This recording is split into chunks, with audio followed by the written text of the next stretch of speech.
Hello, my name is Julio Diaz. Welcome to Guitar Memories. Today, I have the pleasure to introduce you the one member for the Wildlands, Dean Short. How's it going, Dean? It's good, man. It's good. Oh, thank you so much for accept this invitation on Guitar Memories. You are my third guest for the Wildlands. Yep. I enjoyed your music. It's really lovely.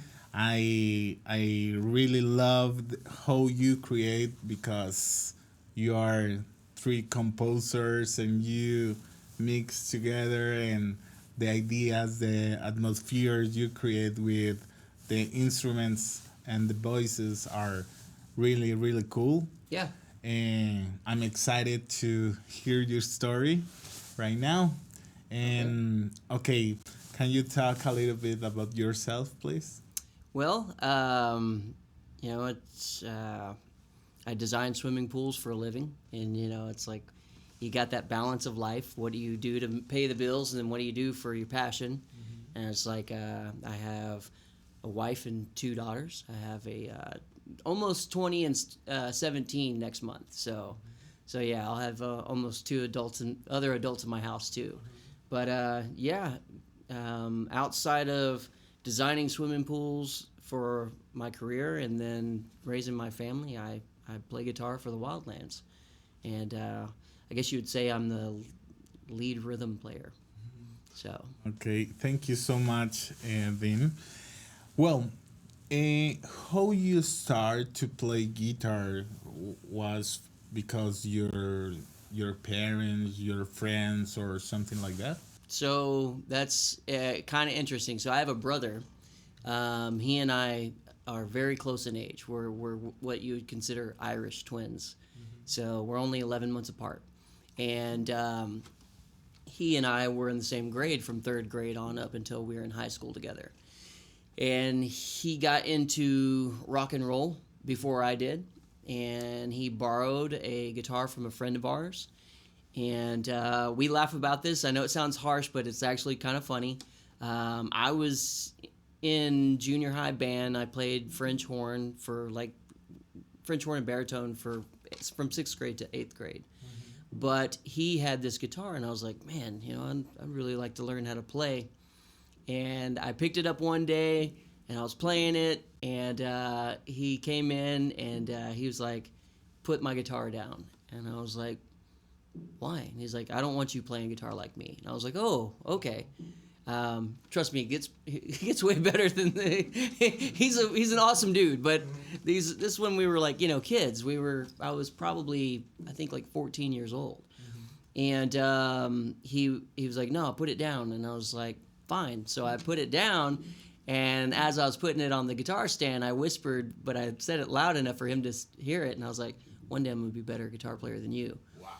I turned around and he clocked me and like busted my nose. Oh, wow. And we cleaned up the mess or whatever before my parents got home because he's still my brother, And we ended up kind of starting a band after that, but I picked up a bass guitar because he didn't want me playing guitar. So I was like, oh, I'll play bass.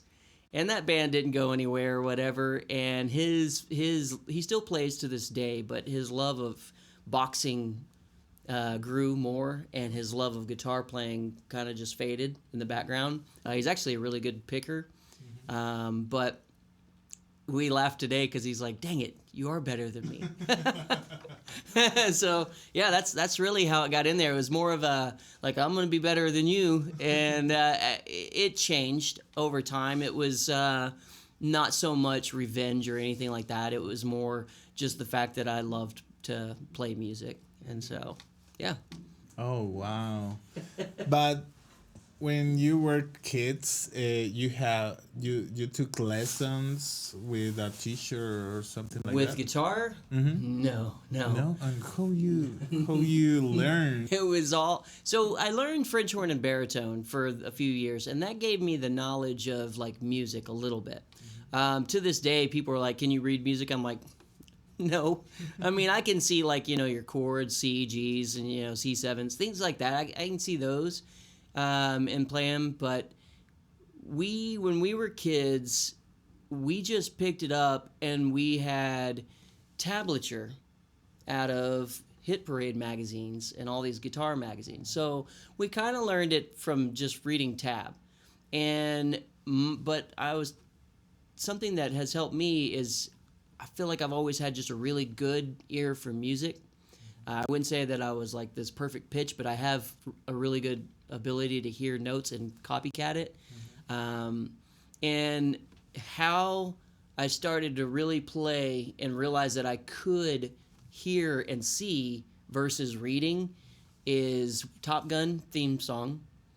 I figured it out just by listening to it. And the Jurassic Park theme song. I figured out that theme song just by listening. And I was just doing this, just one string picking. But I realized that I could hear it and play it. And I was like, oh, okay. And, over the years, I've fumbled, but I've watched a lot of great musicians that were better than me. And so I just watched them play. And I was like, oh, that's how you do it? Okay, cool. So that's how I'm a visual learner. Oh, okay. Oh, wow. That's Yeah. amazing. Well, do you remember you grabbed your brother's guitar, but do you remember your first guitar? Yep. Okay. It was it was a Memphis. It was a Memphis. It was black, solid black. And I think my parents got it from the original Zoo Music, which is in Garland. Oh, yeah. And so, yep, it was an old school Memphis. Matter of fact, they got it backwards. One year they bought me a Memphis guitar, but they bought me a bass Stone amp. And then a few years later, they bought me a bass guitar and a guitar amp. Oh, wow. So they had it flip-flopped when they were buying like amps and stuff. But my first guitar, because I had a bass originally, but I wanted to play guitar, so they bought me a guitar. And my first guitar was a Memphis. Wow. It was a little electric, like $75 guitar. And what kind of music you played on the guitar? So anything, it was more like what we considered like heavy metal. Oh, wow. Because distortion can hide, mistakes. Yeah.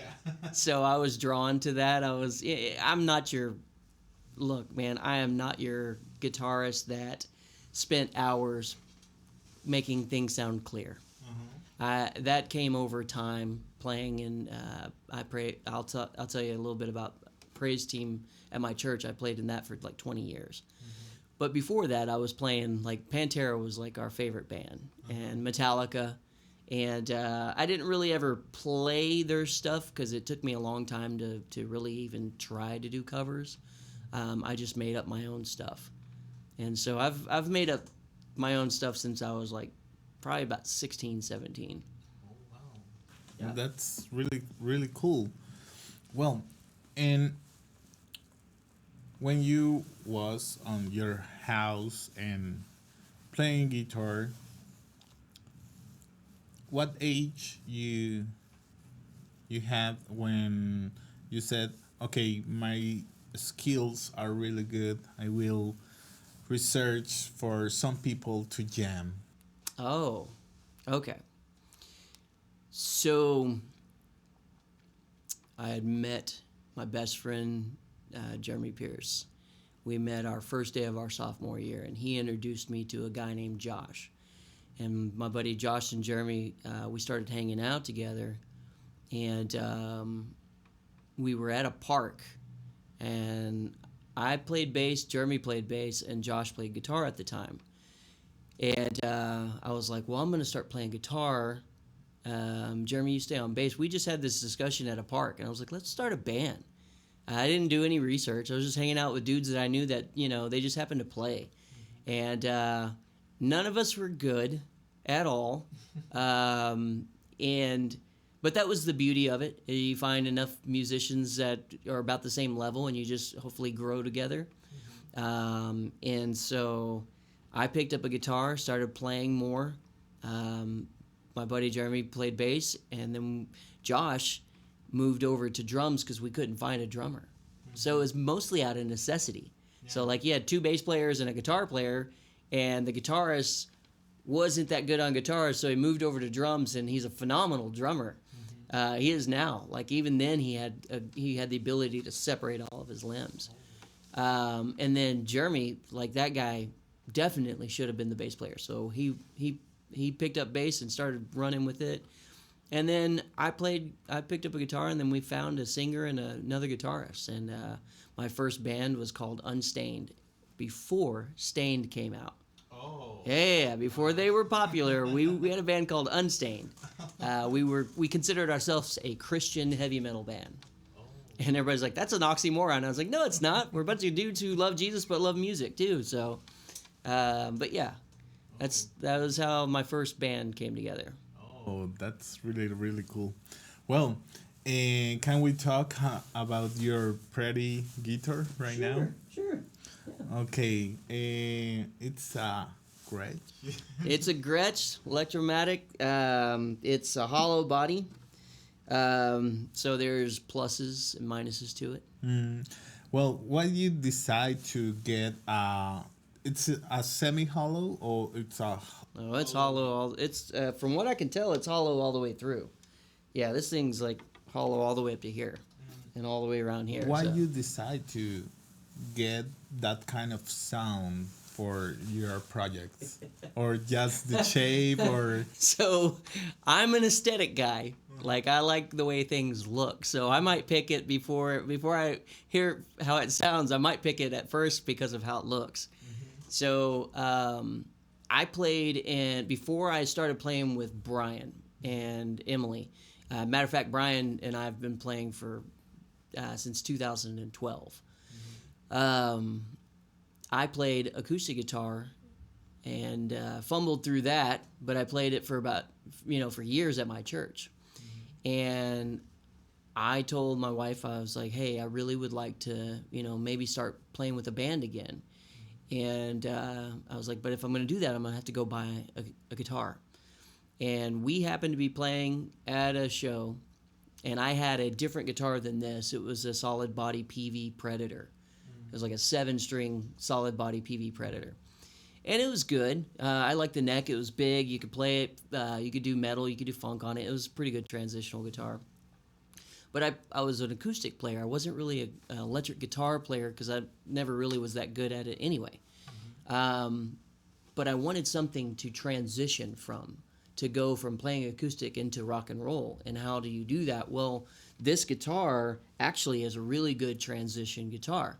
It had the feel of an acoustic, but it has the tone of, you can get the electric sound out of it. So I was like, man, this feels good. I saw a guy playing one almost like this, and it was cherry red, beautiful guitar, and I was like, that's my next guitar. I couldn't find one like that, but I found this one. I was like, well, I love that, so I ended up just picking it up, and it was a good price, and it sounded good, and I was like, that's a good transition. It's not too high off the neck. It's not too low. I can play...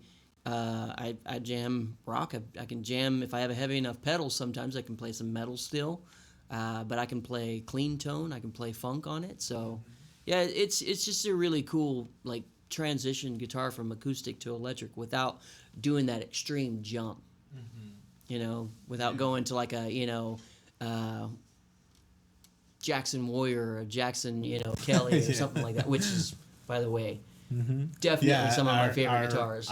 Amazing guitars, and it's another kind. But you said just an advice for the new players. Yeah, okay, you want to change or jump for your acoustic guitar, but you feel the body is too tiny and too tight, and you play and feel uncomfortable. Okay. Take a hollow guitar. It's really will work for you. Yeah, and I never think about that because, well, I start with electric guitar, my very first guitar, and when I grab some acoustic guitars and oh, that's really fat. And Yeah. I feel like this, but It's like a mariachi guitar. yeah. I feel oh no, but I tried and okay, I know how grab an acoustic guitar, but um, I think it's good to start with acoustic guitars Oh, yeah. because make some strong with on your fingers and you feel the the instrument because the wood and the the shape of the body and will be great and train your ear right on electric guitar hide some sometimes hide the mistakes or hide the some issues the guitar have right well can we listen your your Oh guitar man. Oh, you're gonna put me on the oh spot. I'm sorry before you play what kind of equipment we will use on this episode So I use my Gretsch, and then I have an Orange Crush. It's a 60, and so pretty powerful. It does well for gigs because it's not too heavy.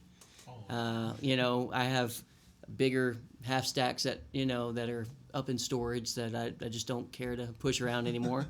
You get to a certain age, you're like, nah, we're good. You can mic it. But I have my Orange Crush. Just has a simple foot switch, goes back and forth from clean to distortion. You can do a reverb pedal, but I don't really. I try to draw back away from all the effects and try to do more raw tones, unless it comes to my wah pedal. So I use a Vox wah pedal. They get old, the pots get dirty, they get crackly, but I still use them. I have like two of them, and I just go back and forth with them. But so yeah, you'll hear every now and then when it's really going, you'll hear like a little crack in it, and I'm like, whatever, man. And then just your regular tuner. That's actually Brian's tuner, but I've borrowed it for like 10 or 12 years. We've known each other for a long time. And then the whammy pedal is really cool because it will do different bends. So it'll drop your tone to where it's like it's called like a dive bomb. So it like drops your tone to where it's almost like if you were to detune a string. And then you can hit it and it'll bend your notes like really high. I'm almost positive that Incubus, the guitar player for Incubus, I can't remember his name at the moment, but I'm almost positive he uses that. He's got tons and tons of pedals. yeah And I wish that I had tons and tons of pedals because I love using effects, but because of who we are as a band, I challenge myself to try to use the least amount of things possible because what happens if you have a whole pedal board and something fails? That's horrible, because then you're like, oh, I can't play half my show. So I actually challenge myself to write without pedals, and then occasionally I'll throw in a pedal or an effect that sounds cool in a song, but I can play the whole song without it if it for some reason doesn't work. Because I've had pedals that fail on me, and I'm like, well, I just got to plug straight in now, and so you just plug straight in and you just play. So that's always my mindset: is bring as much as I can, but be prepared to play with the bare minimum. So yeah when we are learning we want everything everything all the pedals pedal like this and yeah but when you have a pedal like this okay what I will play yep. yeah we need to be practical right and I think the pedals are an art to okay what do you need what is the reason you need a reverb a delay or a chorus a phaser whatever you want yeah what is the message you will say with that pedal, Yep. right? And how you create your voice with that pedal, Yep. right? Hmm.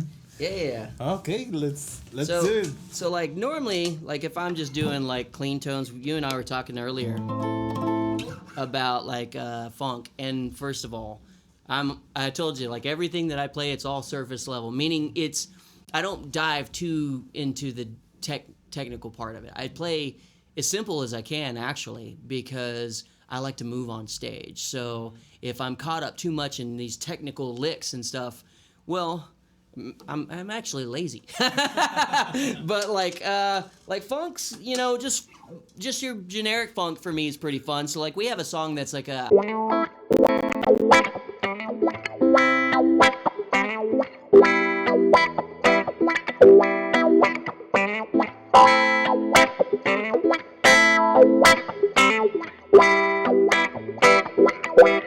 so it's like you get that tone out of it, which I love that. And then you just come in with like a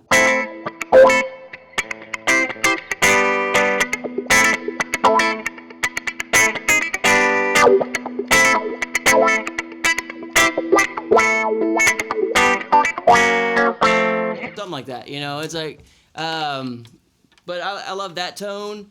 But then you go into like a groove after that that's like a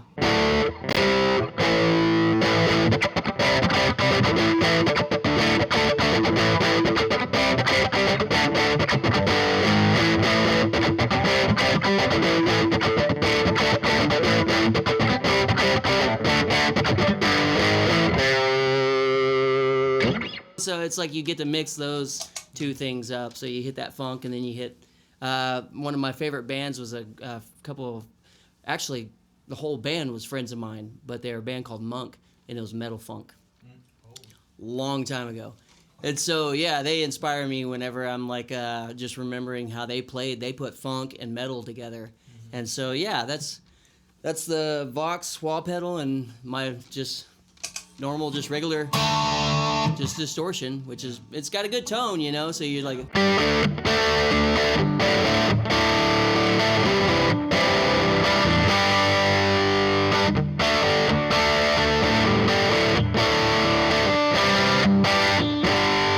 something like that, so it's I don't know. Thank you so much, Dean, for that. It's amazing. Sounds really, really great. It's you really know what is your tone, what is your voice. Yeah. Yeah. Well, I want to ask you, how you start this process with the Wildlands. Oh man, so Brian and I back a few years ago we were in a band together, and it ended up it just people went their different ways or whatever. But Brian and I were still playing together, and but he ended up having to move to like Seattle, and I think he moved somewhere else. Him and his wife, her job, they had to move in different places. And so we were kind of separated from just being able to play together for a few years. And he called me up and he's like, "Hey, we're moving back." And I was like, "Oh." He's like, "Yeah, in a couple months we'll be back in Texas." I was like, "Dude, that's awesome." So he came back and we were talking, and I was like, "Hey, we've been in bands together. We've had just all the kind of headaches and stuff with bands. But what if you and I just bought some really nice guitars, some really nice acoustic guitars, and we just went and played shows, did stuff together, just you and me?" And so we went out and spent some money. I mean, he got a Taylor, I got a Taylor. He spent a little bit more than I wanted to spend, but we both got some really nice, because here's the thing, everybody knows, like, your tools are important. It's just like, everything you have here that's set up, you spend money on them because you want whatever you're doing, your craft to be better. Now, you can play, one of the best guitars I ever played on was like a $300 Epiphone. Cleanest guitar I've ever heard. But we wanted to to be professional about it. So we went out and bought some really nice guitars. So when we showed up to these places, they were like, "Hey, these guys are real players." So we got together and started writing stuff at my house. And then my wife was there, and she sings too. She doesn't sing with us anymore. She used to, but we all started singing. And then he was like, "I think we could use a drummer." And I was like, "Yeah." So we got a drummer. Well, that drummer came with a bass player. And so next thing I knew, just in a few months' time in my living room, I had a full band. I had my friend Tia, she came. We invited her to play keys with us, and we came up with the name. We have a song that we just released, a single that we released called Fever Wolf. Well, we named that band Fever Wolf. And everything was good. We were playing, and then some things happened just with, direction. Who was wanting to go this direction. Other people were wanting to go this direction. So we ended up inviting Pierre. Brian actually called Pierre, and he's like, "Hey, I'm putting together a new project." And then he called me, and he goes, "Hey, I'm gonna start working with this drummer, Pierre. Do you wanna work with us? Maybe play bass for us?" So I joined, and I started playing bass because I absolutely love playing bass. I just, Emily's awesome. So I'm like, I'll play when she plays piano. I'll jump on the bass. But anyway, we got her. We got Pierre, and then we got Emily, and they both just fit right in. And we renamed the band Wildlands, and it just, that's where we're at now. Is we just 4 of us here and been playing together, and now we're starting to release stuff. So yeah, you are really, really awesome. I really enjoyed your music because I think all of you guys have different influences, yeah, and different perspectives about the music, about the concept, but all of you fit together, and all that's the journey we will going to road, yeah. yeah, and feel the music feels really authentic, yeah, and you can listen the rock, funk, some kind of country, some kind of electronic, because you create atmospheres, and they are really really good. And the drummer, I don't know a lot about drum, but the groove he put on the songs are really good, and I just say congratulations. You have a really good project, Yeah, guys. thank you. Well, do you remember that licks or a riff get you better on the guitar? When I was telling you acoustic, that's where I started really getting better at the guitar. Is actually acoustic. It gave me clarity. It gave me finger strength. So the electric, I feel like I've got some pretty good chops on the electric, but my, acoustic playing is what really got me better at actually playing. And it's just from being able to, I have a friend, Ira, who is one of the softest pickers, and he plays so pretty, when he plays. And it's like, I watched him a few years playing at my church, and like eventually him and his wife went to another church, but I took over and started leading the rhythm guitar playing, and that's what really got me better at playing. And so when I did transition to electric, because I still play for my church, not all the time, but I still do. But when I transitioned, I realized that clarity helped me out a lot when it came to learning electric. See, guitar is actually really tough for me. Hearing music and hearing notes is not. I can pick up things real quick, but playing my fingers don't move like most people. I have fingers that they don't move independent always. So guitar playing and my hands aren't really big, so it's like they're good, but I can't like stretch like a lot of people can. So it's every day that I pick up a guitar is still a challenge for me, and I've been playing since I was 16. That's the thing. It's like if people think that you're in 2 years you're just gonna not have a challenge, well, I actually disagree with that. I think picking up your instrument every day is almost a challenge because you're pushing yourself to limits that or at least I hope so, that you haven't experienced the day before. It's like or you take a break for a week. Have you ever taken a break for a week and you like pick up your guitar and you're like, I can't get this lick down? So yeah, acoustic. I'm sorry, I just went off on a rabbit trail on that, but it's playing the acoustic actually helped me get better at playing the electric.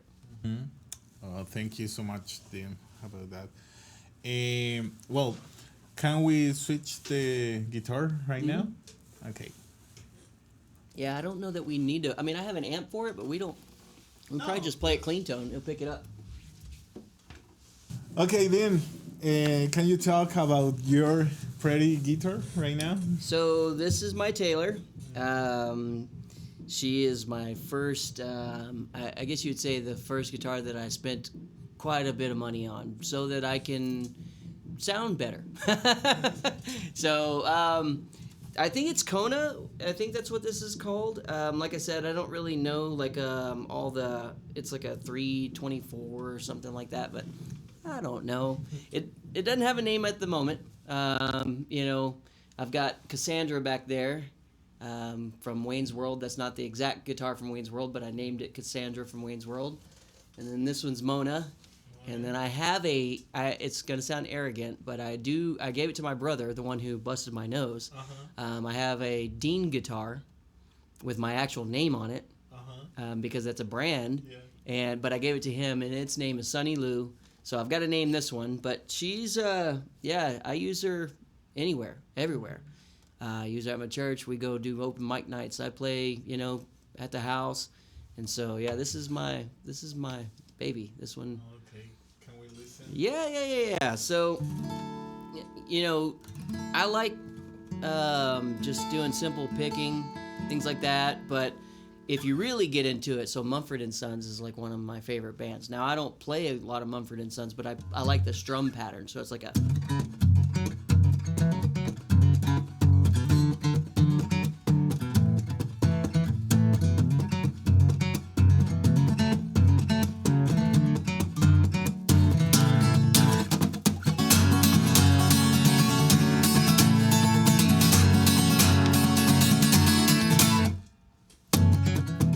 You know what I'm saying? So that's what I love about acoustic is it's just gritty.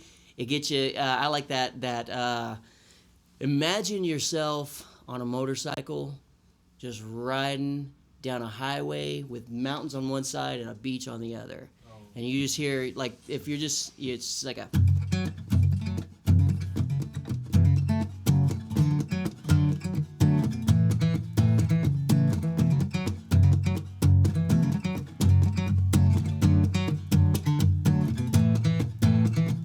So you hear that, but then there's like even more of like a darker tones where it's like a...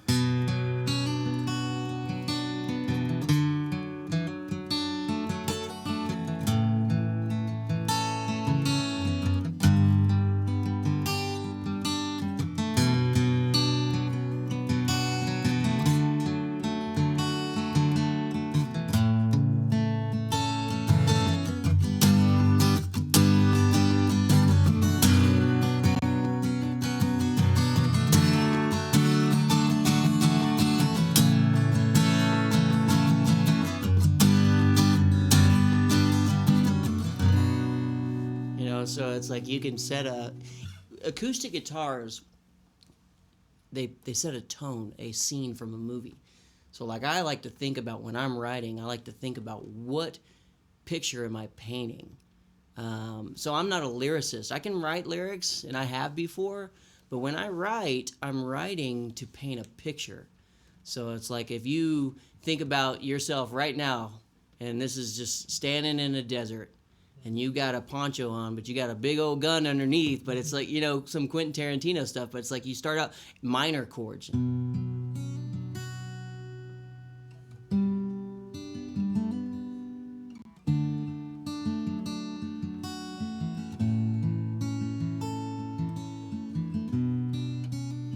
So it's like the sun setting as you hear that, and it's like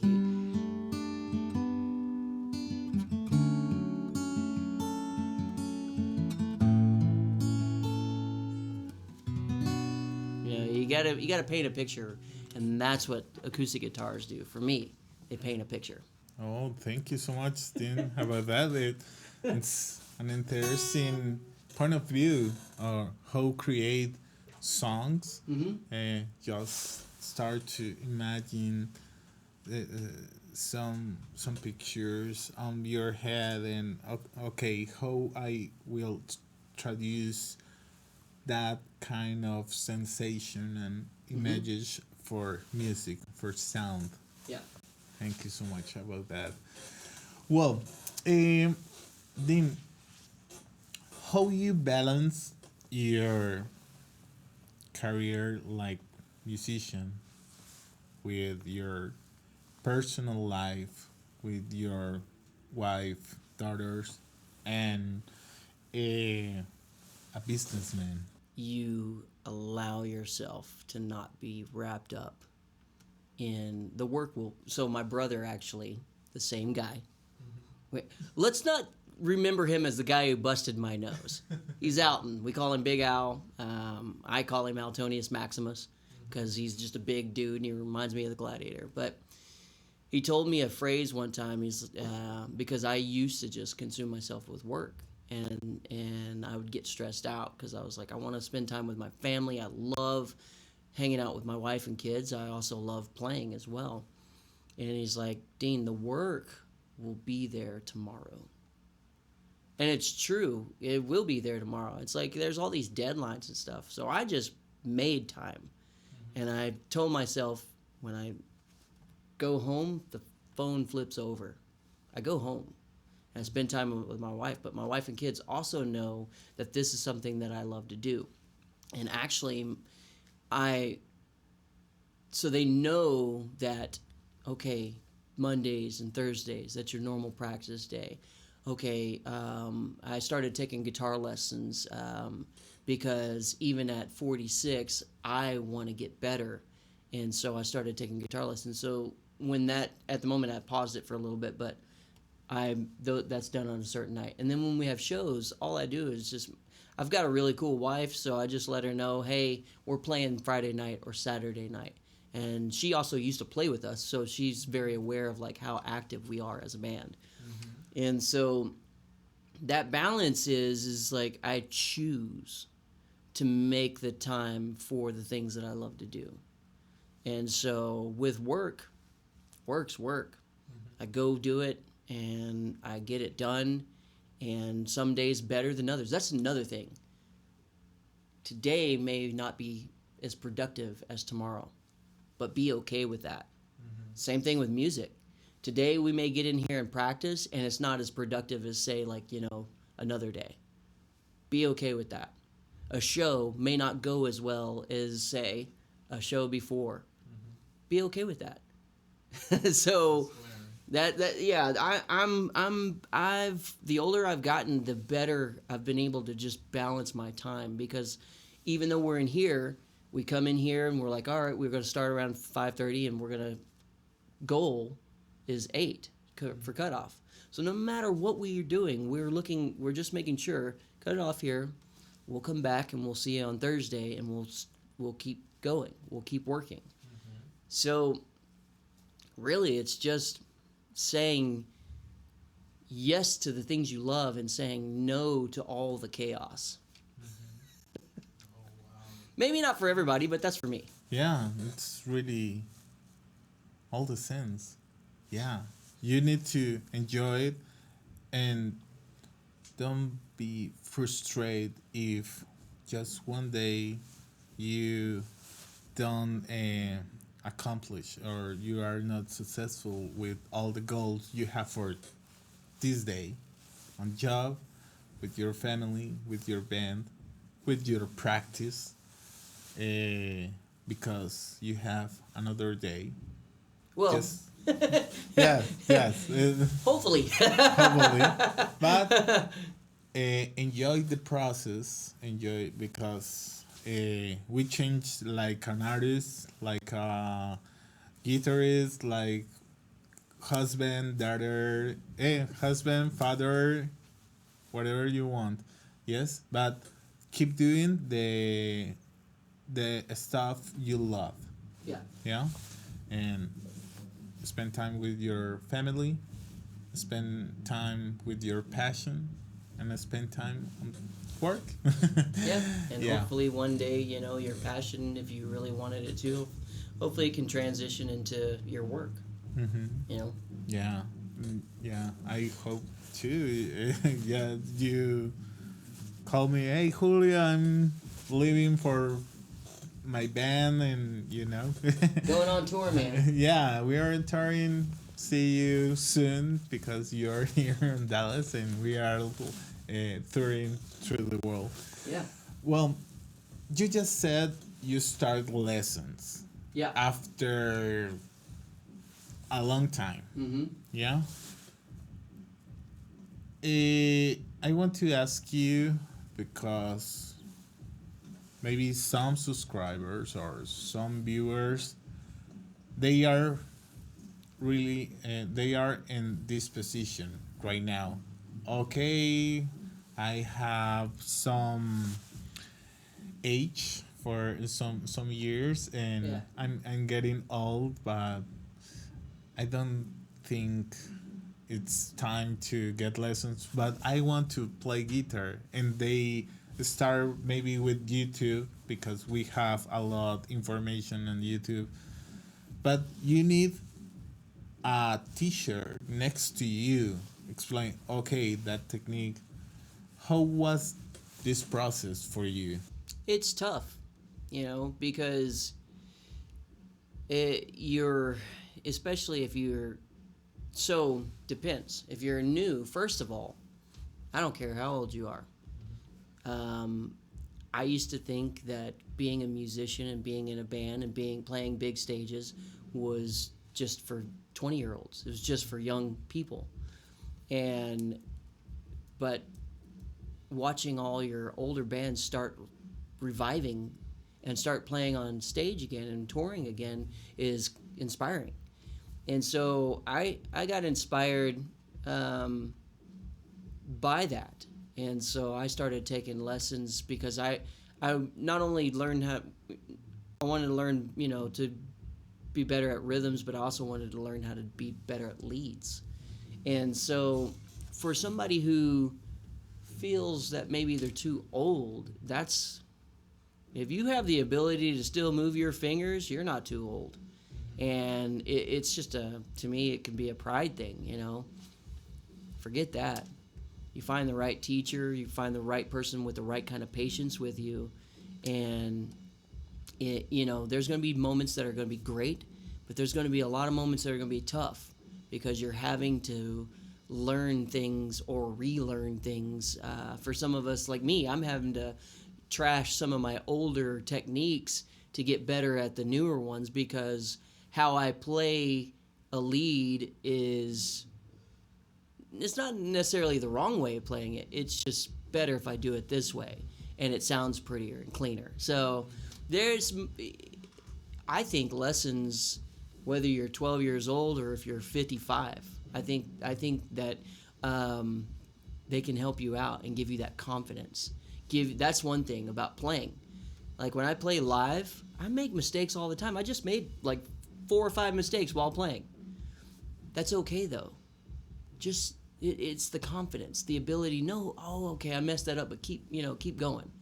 I don't know, man. I think that it's a confidence builder. It's something that gives you that excitement to go, and you're like, oh, you know, 3 months ago I wasn't able to do this chord or this chord, but now I can play. I can just sit there. You know how hard it is for somebody to play an F?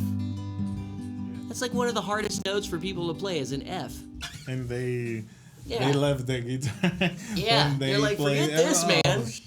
But if they have the right teacher, then there's a teacher that's going to teach them things, simple tricks, like, hey, instead of doing this whole bar here, do this. You know? And then when you're teaching, because transitioning from an F to a G, you want to throw a guitar across the dang room. You're like, ah. Yeah. So there's going to be moments of learning where you just want to throw the guitar across the room. So you failed. Wake up the next day, try it again. Yeah. Thank you so much, Dean, for that. Well, Dean, what is your favorite album ever? Appetite for Destruction. Appetite for Dessert. Okay.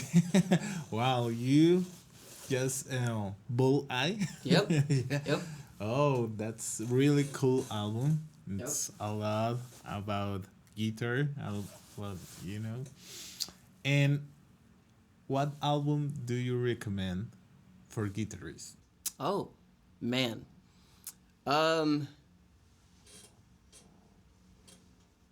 Depends on what kind of guitar or what kind of guitarist you want to be. Maybe no. It's this question is for. You said okay. Whatever. What kind of guitar do you want to be? That album, the process, the guitar job on this album, it's amazing. And Oh. you need to listen. I'm going to tell you what. I don't know the name of the albums, but I'll tell you the band. Okay. Because I'm not a huge fan of them, but I was a fan enough to say everything they did was phenomenal. That's the Eagles. The Eagles. And that's because they're one of the most diverse bands when it comes to classical guitar players, acoustic guitar players, electric guitar players. So they have a variety of all the things you want to learn. You want to learn a good lead? Learn an Eagles lead. You want to learn a good rhythm? Learn an Eagles song. When you want to learn how to play some classical stuff? Learn Eagles stuff. That band has so much variety in what they play that, I mean, look at when they play live shows. They have 12 guitarists on stage. That's a band for every guitar player because you're going to learn all the different, almost not all the different techniques, but a lot of the different techniques just from listening to, the Eagles play. But if I really want to be honest with you, I'll tell you, go listen to, Eddie Van Halen. Yeah. Seriously, that dude's sick. That dude, everything he played, it gives you. He played clean tone, he played distortion, he played lead, he played everything. That's a musician to follow. Go check out 5150 or what is it, Diver Down or whatever the album is, or just learn how to play Eruption. It's a lot hours for practice Yeah. to sound great because it's not. I don't think it's a really complex. It's not a really complex situation, or it's not a huge part. Yeah, it's the process sounds clearly. That's the challenge for that song. Yeah, but it's a great song. He's amazing. He was amazing. And yeah, thank you for your answers. I never expect for the Eagles. Yeah. Never. You're the first guest said the Eagles, and you're right. Yeah, they are awesome. They are. Oh, first of all, if I say something, it's not like it's a factual thing. It's just my opinion on it. No, But the podcast is an exercise for new guitarists or all guitarists with experience or not experience. Yeah. The guitar memories is for all the aspect for the guitar. Yeah, you can do metal, you can do rock, you can do jazz, blues, salsa, merengue, whatever you want. Yeah, reggaeton if you want to, or rap music. It's for that. And I'm trying to share with the people, hey, if you like metal music, it's okay. It's really okay. But give the opportunity for different kind of genres, and maybe you like, or maybe you learn something you can grab for your own music, right? Yeah. And I'm creating right now a playlist for the albums the my guests recommend, and they can listen. Oh, okay, I understand now. If they are not notice what kind of albums are. Um, yeah, it's an exercise for me too, because I'm learning now about new music, like metal, country. I just finished Stevie, Stevie Ray Vaughan. I never listened before. Yeah. I know him, but I never really um, stay and okay listen his music. He's amazing. It's not my mood, Yep. because yes, it's different for me, but I understand what kind of guitarist he is. He Oh, yeah. was, and I really love. I listen again Rainbows by Radiohead, and oh wow, it's an amazing album. And my guest Travis Bruce, he said it's a process about sound. It's not really Schroeder or something spectacular techniques. No, it's about sound, but how they create the sound. And wow, yeah, Yep. and yeah, it's an exercise for me and for the people who wants to do their exercise too. Okay, thank you so much. Well, are you listening right now, or you discovered a new band or a new artist you really like right now? So, um, at the moment, so I think, well, you and I were talking earlier. I'm actually I get, into film scores, and so I always mess up his name, but he's the composer that did Game of Thrones. It's Ramin Djawadi, I think is his name. And so he did the epic main theme song for Game of Thrones. So I've been getting into Danny Elfman, his stuff, Hans Zimmer, and then of course like Howard Shore and composers like that. So I've been getting more into those things. But bands that I've recently got into that like Mumford and Sons, I've gotten more into them just because I like their style. If you would have asked me this question, 20 years ago, I would have said, if it's not Pantera, it's not good. So, yeah, I was a big, kind of heavy metal guy. But I think, like, I'm always kind of behind when it comes to bands. So, where 10 years ago, Mumford and Sons, people were like, yeah, it's Mumford and Sons, or 10 years ago, Coldplay. Well, I didn't start listening to Coldplay until like, a year ago, like really listening to them. Moby.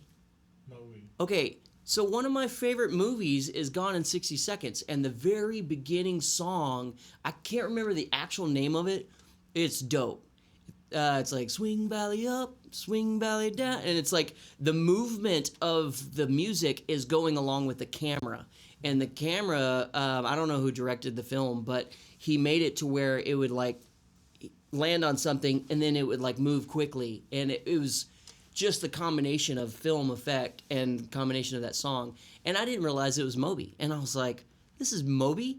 So I started listening to his stuff, and he's really good, but I didn't know that.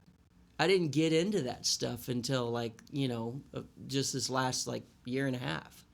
So those are the, where everybody's like, oh, that's old stuff. I'm like, yeah, maybe to you, but to me it's brand new because I wasn't into it, Yeah, for sure. And right now you are the moment you are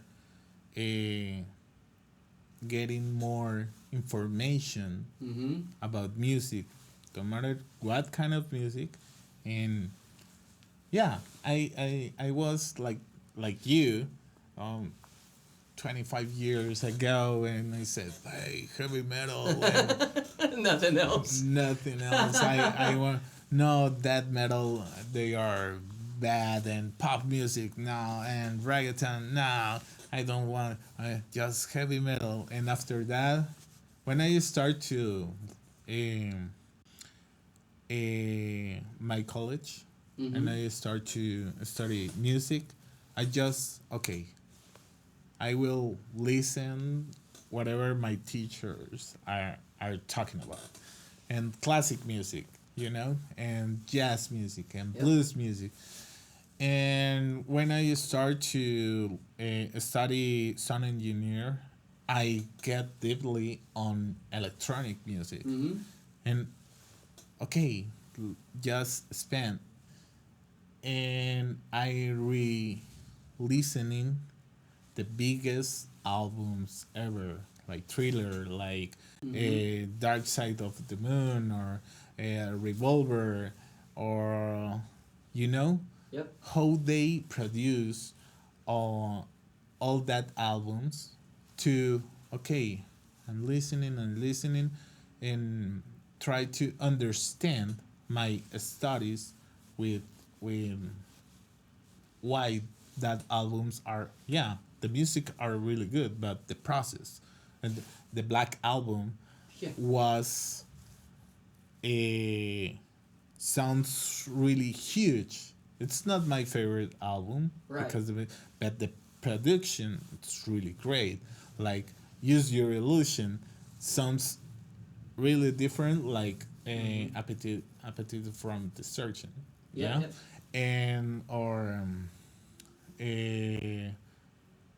Sgt. Pepper by the Beatles. Sgt. Pepper, yeah. It's just production, why, and I will open my mind and listen all kind of music, and sometimes I like it, sometimes I not, but I did the exercise. And when I started the podcast, I start to understand the culture for the American people over here in Texas. What is the influences, how they get the music in their lives, and the music they are listening, and what kind of music bring to me. And I really listen some albums, I just discover some albums, and that's a really amazing journey. Yeah. Well, then, if the money it's not a problem for you, what guitar you will buy? That's a hard question, man. Like, if I could go out and buy a guitar right now, I think I would go for more of like a, kind of a dream guitar. One that I haven't ever owned. I would buy a Jackson Kelly or a Jackson Warrior. Either one of those two guitars I love. I love the shape of them. I like the Warrior because it does have a little cut that goes across here so you can place it. I always thought it was cool when Dimebag Darrell set his guitar on his thigh and he'd just play a lead. That was pretty sweet. So I'd probably go for the Jackson Warrior, but I'd get it set up, like some EMG pickups. Definitely want to have it where it has a Floyd Rose where you had that rolling pin, the whammy bar, and then I would change from this to a Mesa Boogie dual rectifier. Oh wow. Yeah. Yeah. Yes, high gain. Yeah. So like because here's the thing, it's like clean tone, that's going to be great. Playing, you can turn the distortion down for just your rock stuff, but when you really have just a riff that wants to just kind of like, it doesn't even have to be heavy and fast. It could just be just. I don't know if this is true. Don't quote me on this, but I used to watch VHS tapes. That's how old I am, of Pantera, and they were interviewing at a table. They were sitting around or like a table, just discussing how they were going to make Vulgar Display, the album. And they said they wanted every riff to be a groove riff, like just make the audience move to it. That's the tone that you know, when you really want a Mesa Boogie to hit, you want everybody in the audience to just feel that gong, gong, you know, something that just moves the entire just group of people. So yeah, if money wasn't an issue, I gave you a long story, but it would be a Jackson Warrior with a Mesa Boogie dual rectifier. Thank you so much, Tina, about that. Well, do you have an advice for a new guitarist? Yeah. One, try different things. Try different styles. You'll find something that you sink into, something that you'll love. And then just get into it, jump into it, man. And talk to people who are better than you, and don't get intimidated. Like, that's a tendency, but it's like, put yourself around other people who are at a higher level, because what that will do, if you're really into it, it's going to boost your confidence, and you'll start to get, and your ability will start to increase. So I don't know, man, don't be afraid to play with people who are better than you, because one day you're going to be better than somebody else, and they're going to need to have a person like you around them with the compassion and with the patience that allow them to get better. The whole goal is to be able to teach and show people not underneath you, but like younger than you, the next generation of players, whether it's a brand new guitar player at 55 or at 12, to let them know that, hey, you were there once. Don't be arrogant about it. So it's like, yeah, if you're young and learning, or you're old and learning, it doesn't matter. Just put yourself around other musicians who have patience and are willingness to help you grow. Thank you so much. It's a really good advice. And, I just get shocked about your, don't be arrogant, help the people, and try to be with people who know more than you. Well, before ending, where the people can contact you, if they want to contact for your business, or for a gig, or for a new band, or just you'll find us at thewildlandsband.com. You know, we're on Facebook, we're on Instagram, and you can also, Spotify and Apple Music, you'll find us. And so I have my own pages, but they all ideally point right back to this band, just because, well, this is my first love when it comes to the art.